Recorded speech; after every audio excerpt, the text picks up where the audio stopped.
Hi there, my name's Chris McInnes and I'm a student psychologist at Murdoch University. I've currently undertaken a placement here at Rockingham Senior High School because I'm interested in undertaking work in school psychology.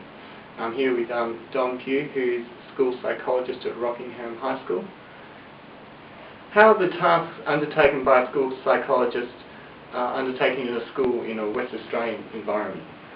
How are they determined? Determined, sorry. The way they're determined, Chris, is that there's a service agreement negotiated between the school and the school psychologist every year.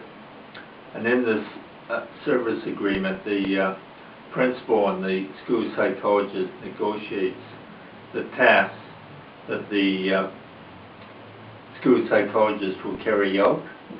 So it usually includes tasks like doing counseling for individual students, perhaps running professional development for teachers, and performing assessments of students who are having difficulties in learning. But the range of tasks can actually vary, and it's really up to the schools. The tasks do, however, have to be of a psychological nature. So the principal can't negotiate to have the psychologist drive the school bus or do lunchtime duty or that sort of thing. Okay. So what are some of the tasks that you undertake each week as a school psychologist? I've got a range of tasks here. One of the things I've negotiated is to support the Treating Everyone Decently program. This is a program to develop the behaviors students to stop bullying and be perhaps a little bit more friendly towards other students.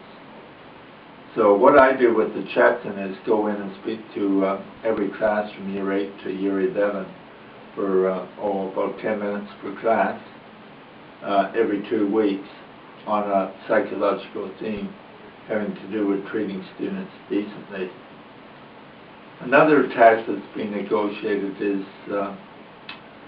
provide counseling support for students who are referred by staff or parents or students who self-refer. Students can self-refer at any time to the school psychologist simply by coming and making an appointment. If they're referred by teachers, then we need to talk to the parents very often and get the permission of parents. Another task I perform is intellectual assessment of students who might be having learning difficulties. So this might involve IQ tests, or it might involve some other assessment, perhaps of academic abilities. And a final task I'm doing at the moment is just going in to talk to classes 1 day a week on depression and what to do if students are feeling down and ways to handle feeling down. So what sort of counselling issues do you deal with? Well, there's a range of counseling issues, Chris. Probably a very frequent counseling issue is students feeling unhappy or depressed for a long period of time. Sometimes students may have been feeling really miserable for months on end. And it's amazing how many students are in this condition. Like the recent survey by Curtin University indicates that probably 10% of the school population at any point in time can be clinically depressed. And when I see these students, I may refer them on to their family doctor or to the child and mental health clinic. I also will do a bit of cognitive therapy with them to help them to learn to think positively and not to think really negative thoughts. Students who are depressed also very often have anger problems, because one of the symptoms is getting really irritated or angry for no apparent reason. and quite often one of the clues to depression is the student simply loses his temper and swears at teachers and walks out. And the underlying problem may be depression rather than having a lack of control or temper. There's quite a strong correlation between depression and students and very poor academic ability. So students who aren't doing homework or lose interest in school may very often be depressed. Another major issue is students who are having personal conflict. They might be being teased in school by other students for being overweight, or simply they haven't developed the social skills to get on. So these students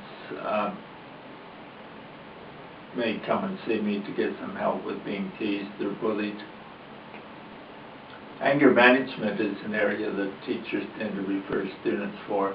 These are students who lose their temper frequently in class, and the teacher wants some anger management. There's quite a few other issues as well, but those are probably some of the main ones. Okay. So who else in the school do you work with to help these students that come to you?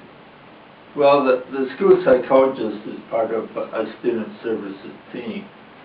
And here in this school we have a student services manager and a team made up of 5 or 6 people. This includes the school nurse, comes in 5 days a week here, the school chaplain, who is also employed 5 days a week, who does a lot of counseling.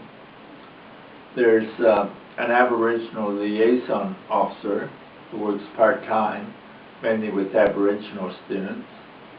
And we have a community liaison officer who also checks on attendance and goes and sees parents of students who are missing a great deal of time at school. I hope I haven't left anyone out. Okay, so what do you enjoy most about being a school psychologist? I think probably what I enjoy the most is the contact with students. I enjoy counseling students and feeling that probably I'm doing something to be able to help those students, particularly the ones who are feeling quite badly distressed, and quite often they don't have anyone to turn to. I think one of the things I enjoy about it, being a high school psychologist, is developing relationships with these students by seeing them a number of times. When I work in primary schools, I find that very often a lot of my contact is with parents and teachers, and I very seldom get to see a student more than maybe once or twice. So you don't actually build the relationships with students that you might in a high school situation. So what do you least like about being a school psychologist? I think the thing that I really dread the most is when there's a critical incident. And one of the roles of the school psychologist is to follow up, provide support in case of a sudden death of a teacher or a student, or perhaps even a student's parents. And I've been through situations where a student has been killed in a school unexpectedly, and there's a situation when you rock up at school and there's massive grief, a huge number of students who are sobbing and crying, and the school psychologist, along with other support members, have to deal with this for the next few days, and that's hard work and quite distressing. Okay, thank you. Thank you, Chris.